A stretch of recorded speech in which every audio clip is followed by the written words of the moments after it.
الحمد لله نحمده ونستعينه ونستغفره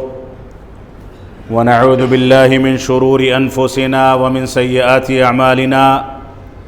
من يهده الله فلا مضل له ومن يضلل فلا هادي له وأشهد أن لا إله إلا الله وحده لا شريك له وأشهد أن محمدًا عبده ورسوله أما بعد فإن خير الحديث كتاب الله وخير الهدي هدي محمد صلى الله عليه وسلم وشر الأمور محدثاتها وكل محدثة بدعة وكل بدعة ضلالة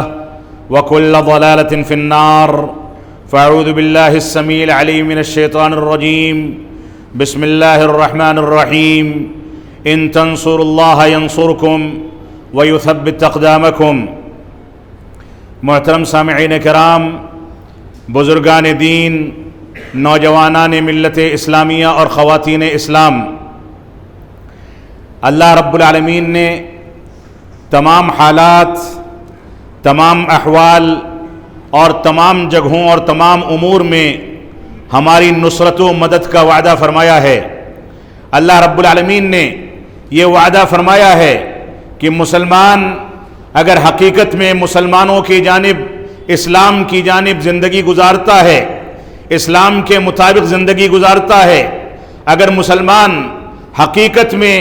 ایمان کے تقاضوں کی تکمیل کرتا ہے، اگر مسلمان حقیقی معنی میں مسلمان بن کر کے زندگی گزارتا ہے، تو ایسی صورت میں اس کی نصرت و مدد اللہ رب العالمین کی جانب سے آنا اور رب کائنات کا ہر مقام پر اس کی مدد کرنا یہ یقینی بات ہے۔ اللہ رب العالمین نے سورہ محمد کی اس آیت کریمہ میں اسی بات کا تذکرہ فرمایا اے ایمان والو، ان تنصروا اللہ ینصرکم، اگر تم اللہ رب العالمین کی مدد کرو گے، رب کائنات کے دین، اس کے ضوابط، اس کے اصولوں، اس کی توحید، اس کے رسول کی اتباع اور اس کے رسول کے ساتھیوں کے احترام اور ان کے طریقوں کے مطابق چل کر کے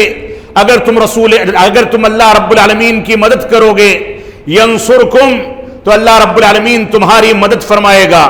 وَيُثَبِّتْ أَقْدَامَكُمْ، اور تمہارے قدموں کو ہر جگہ پر مضبوط فرما دے گا، ہر جگہ پر تم آرام کے ساتھ زندگی گزار سکو گے، عزت و وقار ہوگی، تمہارا مقام ہوگا، آنکھ میں آنکھ ملا کر کے بات کرنے کی ہمت ہوگی اور عزت و وقار کی زندگی گزار سکو گے۔ لیکن اگر تم نے دین کو چھوڑ دیا، دین سے پھر گئے اور دینی تعلیمات اور اسلامی تعلیمات کو نظر انداز کر دیا، اس کے مطابق نہیں چلے، تو رب کائنات تمہاری پرواہ نہیں کرتا، بلکہ تم کو ایسے ہی بلکتا ہوا، سسکتا ہوا، پریشان حال اور مجبوریوں کی حالت میں چھوڑ دیتا ہے اور اس کو کچھ بھی پرواہ نہیں ہوتی۔ رب کائنات نے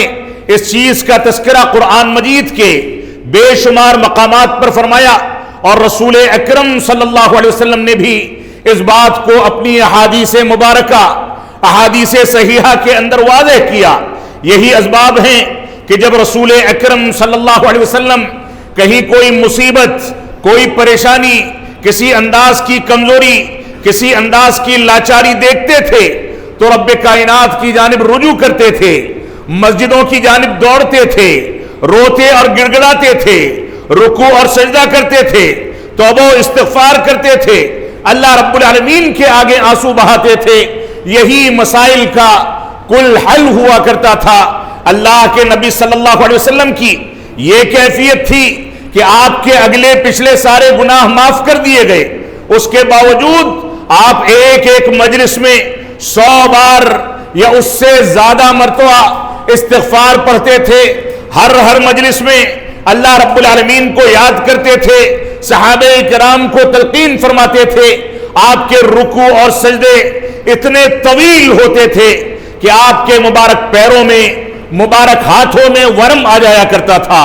مبارک چہرہ سوج جایا کرتا تھا، سینے سے گڑگڑاہٹ کی آواز ویسے ہی اٹھا کرتی تھی جیسے کڑھائی میں کوئی چیز ابال کھاتی ہے۔ اما عائشہ صدیقہ رضی اللہ تعالیٰ نے فرمایا کہ آپ کے اگلے پچھلے سارے گناہ معاف ہیں، پھر بھی آپ اپنے آپ کو اتنا ہلکان کیوں کرتے ہیں، اتنا پریشان کیوں کرتے ہیں، اتنا روتے اور گڑ گڑاتے کیوں ہیں؟ تو اللہ کے نبی صلی اللہ علیہ وسلم نے فرمایا افلا اکون عبدا شکورا، کہ کیا میں رب کائنات کا شکر گزار بندہ نہ بن جاؤں؟ وہ نبی جس کے اوپر رسالت کا انعام کیا گیا ہو، وہ نبی جس کے اوپر قرآن مجید جیسی مقدس کتاب کا نزول ہوا ہو، وہ نبی جس کو پیغام لے کر کے فرشتہ آتا ہو، رب کائنات کا پیغام اس کے دل پر اتارا جاتا ہو، وہ نبی جس کے اشارے پر چاند کے 2 ٹکڑے کر دیے جاتے ہوں، وہ نبی جس کے بارے میں قبر کے اندر اگر سوال کا جواب نہیں دیا گیا تو قبر کے دونوں پہلوؤں کو ملا دیا جائے گا، اور داہنی پسلی بائیں پسلی میں اور بائیں پسلی داہنی پسلی میں مل جائیں گے، انسان چیخے گا، پکارے گا، تکلیف محسوس کرے گا۔ یہ مقام جس نبی کا ہے، وہ نبی یہ کہتا ہے کہ افلا اکون عبدا شکورا، کہ کیا میں اپنے رب کا شکر گزار بندہ نہ بن جاؤں؟ اس نبی کے پاس نہ صبح کھانے کے لیے ناشتہ تھا، نہ دوپہر کا کھانا تھا، نہ روزہ رکھنے کی حالت میں افطار اور سحری کا انتظام تھا۔ وہ نبی چلتا تھا تو سواریوں کا انتظام نہیں تھا، جنگیں لڑتا تھا تو تلوار نہیں تھی، ڈھال تھی تو تلوار سے محروم کر دیا گیا تھا۔ وہ نبی جس کے گھر میں کئی مہینے تک چولہا نہیں جلتا تھا، وہ نبی جو ستو پر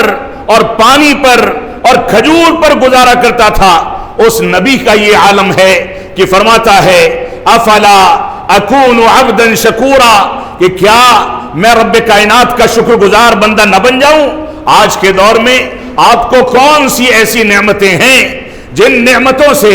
رب کائنات نے نواز نہ دیا ہو؟ چلنے کے لیے گاڑیاں ہوں، رہنے کے لیے مکانات ہوں، پہننے کے لیے کپڑے ہوں، شادی بیاہ کے انتظامات کرنے کے لیے فضول خرچیاں ہوں، ساری کی ساری نعمتیں ہوں۔ آپ چلیں تو فرش اگر گرم ہے تو اس پر قالینیں بچھی ہوں، آپ نماز پڑھیں تو نرم و گداز مصلے مل جائیں، لیکن اس نبی کی یہ کیفیت تھی کہ جب سوتا تھا تو اس کی مبارک پیٹھ میں چٹائی کے نشان پڑ جایا کرتے تھے، جب سجدہ کرتا تھا تو اگر بارش ہوئی ہوتی تھی تو مسجد نبوی کے کچے فرش کے نتیجے میں اس کا سجدہ کیچڑ میں ہوا کرتا تھا، پیشانی سن جایا کرتی تھی، ناک سن جایا کرتی تھی، یہ عالم تھا۔ اس کے باوجود فرماتا ہے افلا اکون عبدا شکورا، کہ کیا میں رب کائنات کا شکر گزار بندہ نہ بن جاؤں؟ ہماری شکر گزاری کتنی عظیم ہونی چاہیے،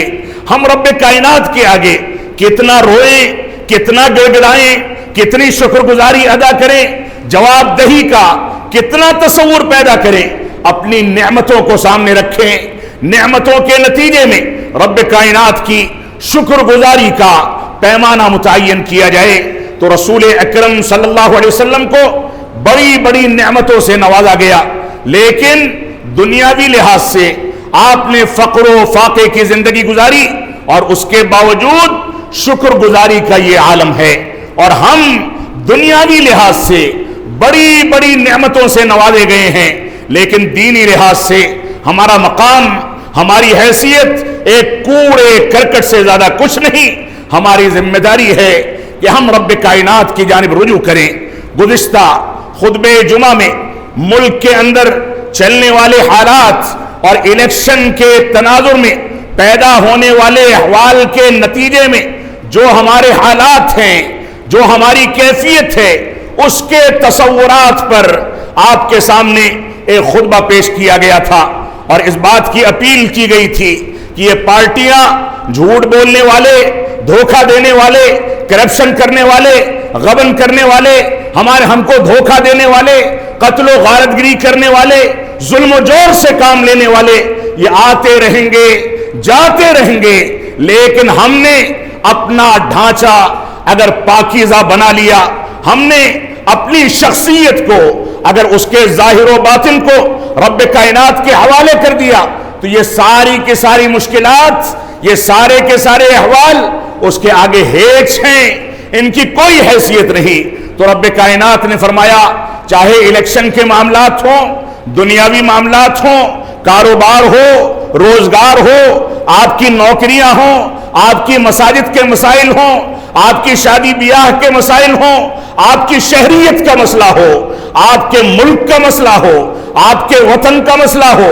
آپ کے خاندان کے مسائل ہوں، آپ کے گھرانوں کے، آپ کی نوکریوں کے، آپ کے آفسوں کے، آپ کی فیکٹریوں کے کوئی بھی مسائل ہوں، اگر آپ نے رب کائنات کو اپنا سمجھ کر کے دین کے مطابق اپنی زندگی کو ڈھال لیا ہے تو ینصرکم، یہ رب کائنات کا وعدہ ہے۔ اور رب کائنات اتنا سچا ہے کہ اس کا وعدہ جھوٹا نہیں ہو سکتا۔ ہمارا عمل جھوٹا ہے، ہمارا کردار جھوٹا ہے، ہم دھوکے باز ہیں۔ رب کائنات کے حقوق کے بارے میں، رسول اکرم صلی اللہ علیہ وسلم کی پیروی سے متعلق، صحابہ کرام کی عظمت کو تسلیم کرنے کے بارے میں، لہذا اگر آپ یہ چاہتے ہیں کہ ملک میں ہمارے حق میں فضائیں چلیں، ہمارے حق میں ہوائیں اڑیں، ہمارے حق میں فیصلے ہوں، ہم کو عزت و وقار ملے، ہم آرام کی زندگی اور سکون کی سانس لے سکیں، تو ایسی صورت میں واحد حل ہے۔ وہ حل یہ ہے کہ آپ توحید کی جانب رجوع کیجئے، اتباع رسول کی جانب رجوع کیجئے، صحابہ کرام کی عظمت کو سمجھیے، اسلامی تعلیمات کے تقاضوں کے مطابق زندگی کو ڈھالیے۔ اس کے بغیر آپ کی زندگی میں کبھی بھی نکھار نہیں آ سکتا، آپ کامیاب نہیں ہو سکتے۔ کل دہلی میں ووٹنگ ہونی ہے، الیکشن کی کل کی تاریخ ہے، اس کے تناظر میں بے شمار چیزیں ہمارے مشاہدے میں آتی ہیں، ہم دیکھتے ہیں۔ میں اس پر زیادہ لمبی چوڑی گفتگو نہیں کرنا چاہتا۔ صورتحال یہ ہے کہ ایک پارٹی کا نمائندہ دوسری پارٹی والے سے ایسے نبرد آزما ہوتا ہے جیسے گویا دو مذاہب کی یا دو ممالک کی آپس میں جنگ چھڑ گئی ہے۔ یہ اہل وطن ہیں، یہ وطن سے محبت کرنے والے ہیں، اور جنگ کا ایسا ماحول بنائیں، اللہ کی قسم یہ وطن سے محبت نہیں ہے، یہ ملک کے لیے سالمیت کا طریقہ نہیں ہے، بلکہ یہ ملک کو تباہی کی جانب دھکیلنے والی چیزیں ہیں۔ میں ایک حدیث قدسی پڑھ کر کے آپ کے سامنے پیش کرنا چاہتا ہوں۔ اس حدیث قدسی میں رب کائنات نے ہم کو ایسا حل بتا دیا، ایسی باتیں بتا دی کہ اگر مسلمان ان کو اپنا لے تو ایسی صورت میں کبھی بھی ناکام نہیں ہوں گے، ذلت و خواری کا ان کو سامنا نہیں کرنا پڑے گا، بلکہ وہ رب کائنات کی نصرت اور اس کی مدد کو حاصل کرنے میں کامیاب ہو جائیں گے، ان کو عزت و وقار ملے گی۔ ابو ہریرہ رضی اللہ تعالی عنہ فرماتے ہیں کہ اللہ کے رسول صلی اللہ علیہ وسلم نے ارشاد فرمایا، ان اللہ تعالی قال، کہ رب کائنات نے ارشاد فرمایا ہے، یعنی حدیث قدسی ہے، رب کائنات کا فرمان ہے، قرآن کی آیت نہیں ہے، لیکن حدیث قدسی وہ ہوتی ہے جو قرآن کے اندر موجود نہیں لیکن رب کائنات کا فرمان ہے۔ اس کو روایت کرنے کا صیغہ یہی ہے کہ اللہ کے نبی صلی اللہ علیہ وسلم فرماتے ہیں کہ رب کائنات فرماتا ہے۔ رب کائنات نے کیا فرمایا؟ فرمایا من عادى لي وليا فقد آذنته بالحرب وما تقرب إلي عبدي بشيء أحب إلي مما افترضت عليه ولا يزال عبدي يتقرب إلي بالنوافل حتى أحبه فإذا أحببته كنت سمعه الذي يسمع به وبصره الذي يبصر به ويده الذي يبطش بها ورجله الذي يمشي بها ولئن سألني لأعطينه ولئن استعاذني لأعيذنه۔ صحیح بخاری کی روایت ہے۔ اللہ رب العالمین نے اس روایت میں ہماری دکھتی رگ پر ہاتھ رکھ کر کے ہم کو سمجھا دیا ہے کہ رب کائنات کے قریب جانا ہے، رب کائنات کو اپنا ولی بنانا ہے تو اس کا تصور کیا ہے، اور اس دنیا میں ولایت کی اور ولی بننے کی نہ جانے کتنی شکلیں مسلمانوں نے ایجاد کر لی ہیں۔ جو سنت سے جتنا زیادہ دور ہے وہ اپنے آپ کو اتنا زیادہ ولی ثابت کرنے میں لگا ہے، جو اتباع رسول سے جتنا زیادہ دور ہے، وہ آئے دن رسول اکرم صلی اللہ علیہ وسلم کو خواب میں دیکھتا ہے، پیغام سنتا ہے، لوگوں کے سامنے جھوٹا بیان اور کس بیانی کر کے لوگوں کو گمراہ کرتا ہے۔ جو جتنا اسلام اور اسلامی تعلیمات اور اسلامی عقائد سے دور ہے، وہ اتنا بڑا دعوے دار ہے کہ میں اللہ کا ولی ہوں۔ نعوذ باللہ من ذالک۔ اللہ رب العالمین کا ولی کون ہوتا ہے، اس کا تذکرہ بھی میں کرنا چاہوں گا۔ تو اللہ کے نبی صلی اللہ علیہ وسلم نے اس روایت میں فرمایا، ابو ہریرہ رضی اللہ تعالیٰ عنہ فرماتے ہیں کہ اللہ کے نبی صلی اللہ علیہ وسلم نے کہا کہ رب کائنات کا فرمان ہے، من عادى لی ولیا فقد آذنتہ بالحرب، جس نے میرے ولی سے، میرے دوستوں سے دشمنی کی، میں ان کے خلاف اعلان جنگ کرتا ہوں۔ رب کائنات جن دشمنوں اور جن طاقتوں کے خلاف اعلان جنگ کر دے، وہ طاقتیں نیست و نابود ہو جاتی ہیں۔ اور کون سے اسباب ہیں؟ آئے دن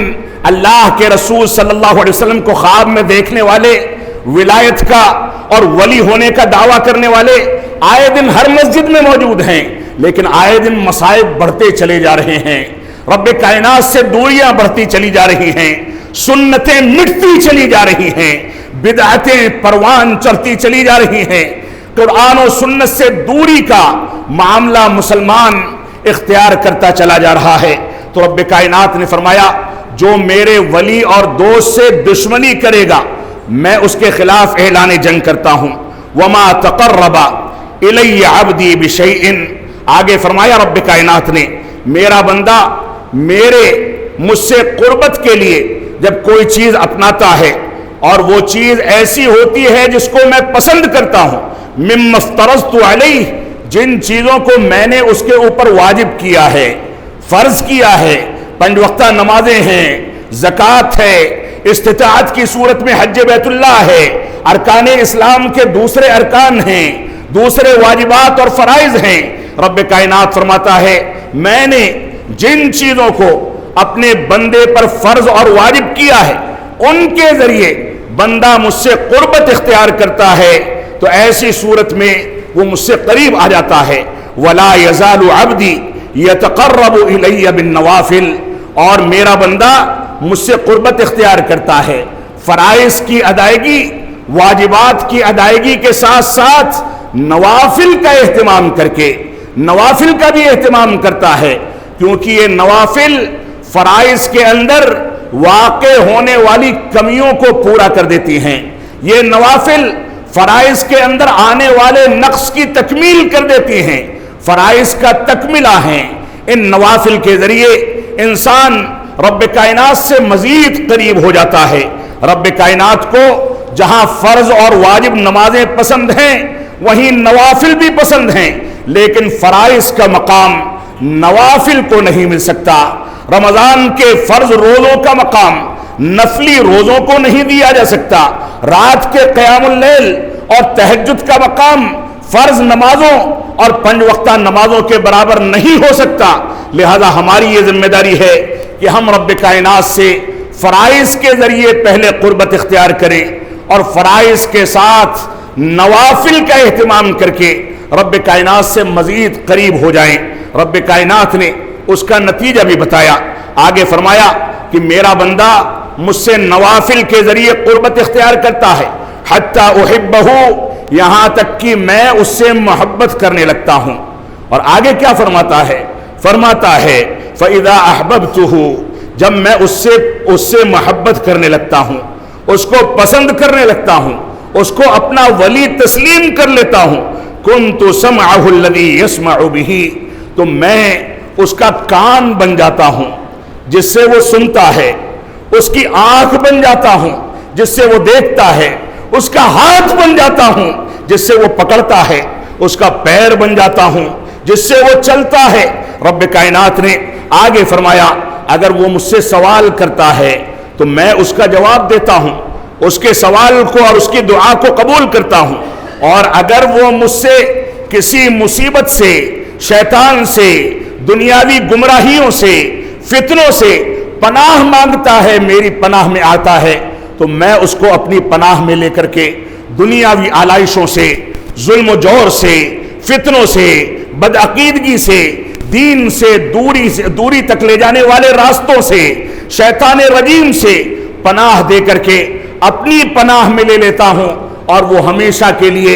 شر و فساد سے اپنے آپ کو محفوظ کر لیتا ہے۔ یہ صحیح بخاری کی روایت ہے۔ اللہ رب العالمین نے اس روایت کی ابتدا میں فرمایا کہ من عادى لی ولیا فقد آذنتہ بالحرب، جس نے میرے ولی سے دشمنی مول لی میں اس کے خلاف اعلان جنگ کرتا ہوں۔ اللہ کا ولی کون ہے؟ کیا وہی اللہ کا ولی ہے جو اپنے امام کی تقلید کرے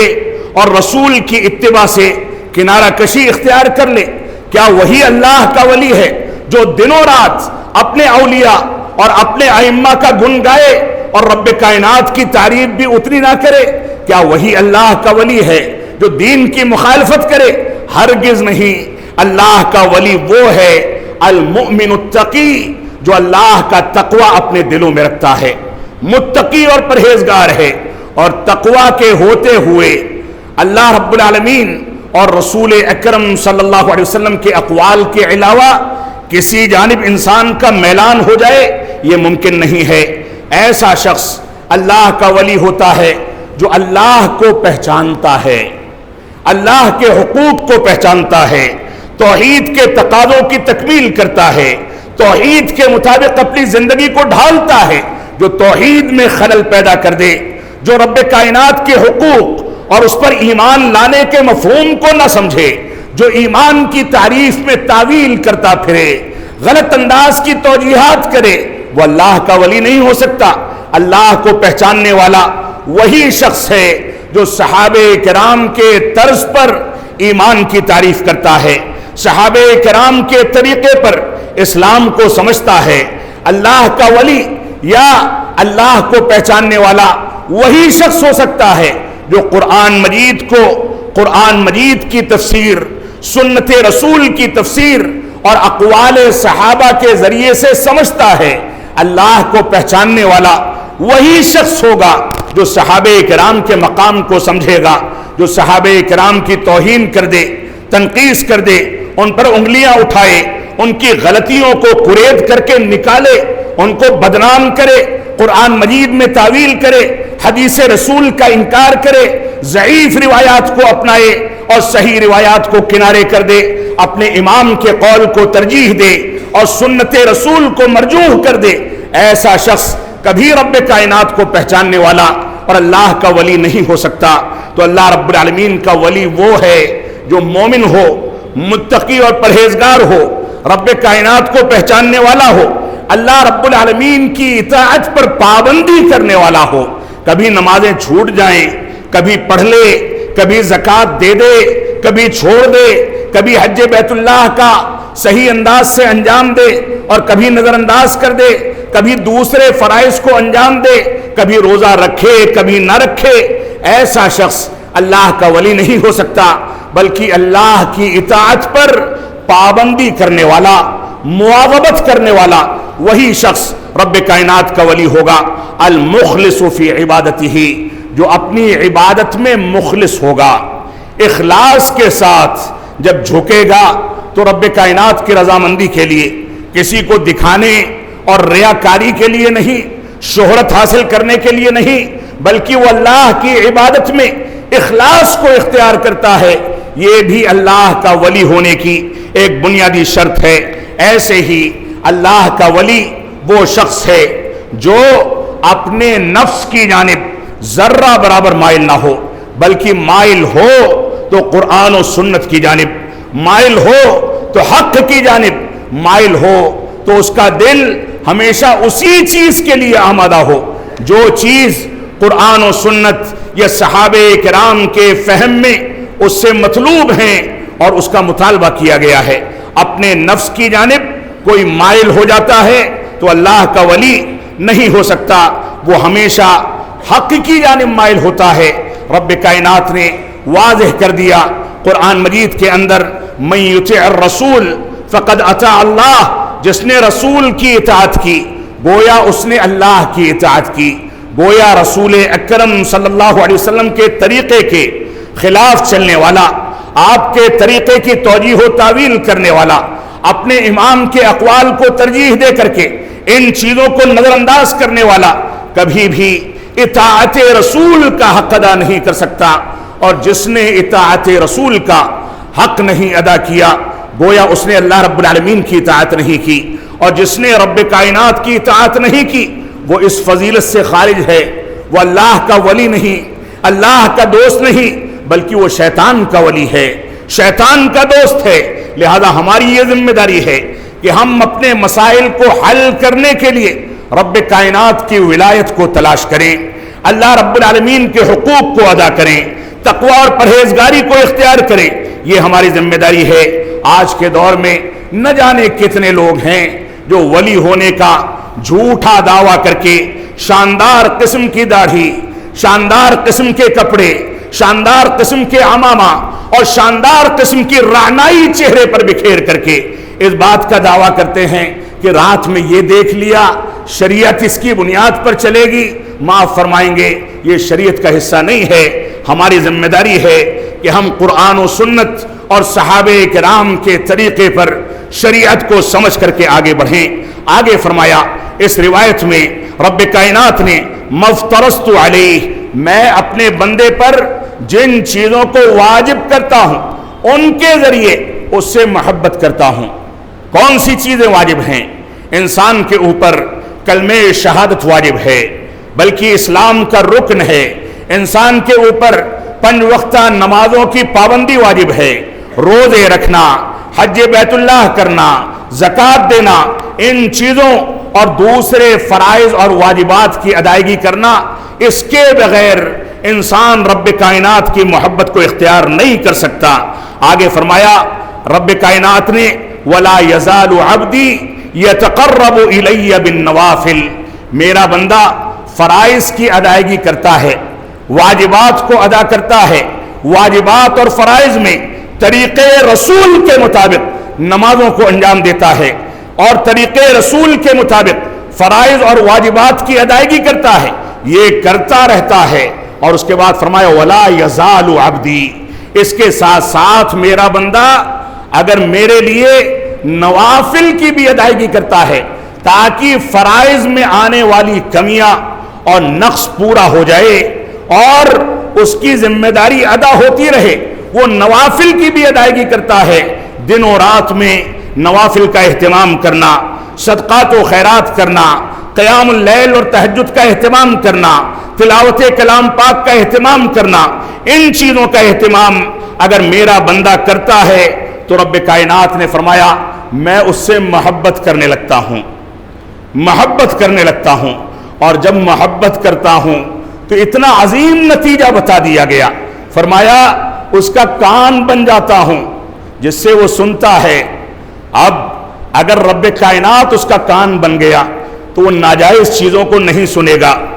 غلط چیزوں سے اپنے کان کو پلید نہیں کرے گا، غلط باتوں کو، بدعات و خرافات کو، ناچ گانوں کو، میوزک کو، غلط انداز کی چیزوں کو اپنے کان میں نہیں پڑنے دے گا۔ غلط انداز کی بول، غلط انداز کی مجلسیں اور غلط انداز کی باتیں، اتہامات پر مبنی گفتگو، یہ ساری کی ساری چیزیں اس کے کان سے دور رہیں گی، کیونکہ یہ کان اس رب کائنات کا کان بن گیا ہے جس سے یہ بندہ سنتا ہے۔ اور اس کے بعد فرمایا میں اس کی آنکھ بن جاتا ہوں جس سے وہ دیکھتا ہے۔ اب جب رب کائنات اس کی آنکھ بن گیا تو یہ نہ ناجائز چیزوں کو دیکھے گا،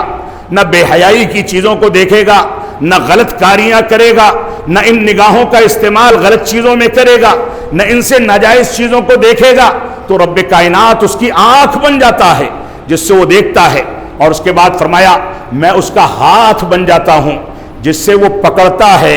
کھاتا ہے، پیتا ہے، قلم چلاتا ہے۔ اور آج کے دور میں سوشل میڈیا پر کی بورڈ کو حرکت دیتا ہے، لوگوں کی عزتیں اتارتا ہے، لوگوں کے اوپر تبصرے کرتا ہے، غلط انداز کی بول بولتا ہے، لوگوں کو اذیتیں دیتا ہے۔ فرمایا کہ اگر میں اس کا وہ ہاتھ بن جاؤں جس سے وہ پکڑتا، لکھتا اور چیزوں کا اشارہ کرتا ہے، تو وہ ہاتھ کے استعمال سے پہلے سوچے گا کہ انہی چیزوں میں اس ہاتھ کا استعمال کرے جو رب کائنات کی رضامندی کا سامان ہے، رب کائنات کی جانب بڑھنے اور اس سے قربت اختیار کرنے کا سامان ہے۔ اور اس کے بعد فرمایا میں اس کا پیر بن جاتا ہوں جس سے وہ چلتا ہے۔ اب وہ چل کر کے کسی غلط کاری کے لیے جائے گا تو اس کو یاد رہے گا کہ یہ میرا پیر رب کائنات نے اپنا پیر قرار دیا، لہذا ان اعضائے اربع یعنی آنکھ، کان اور ہاتھ اور پیر کی حفاظت کرے اور ان چیزوں کو صحیح چیزوں میں استعمال کرے۔ ایک اور نتیجہ بتا دیا گیا، فرمایا اگر میرا بندہ مجھ سے سوال کرتا ہے کہ الیکشن میں ایسا ہو جائے ویسا ہو جائے، فلاں معاملات ایسے ہو جائیں ویسے ہو جائیں، رب کائنات نے فرمایا میں اس کی پکار کو سنتا ہوں،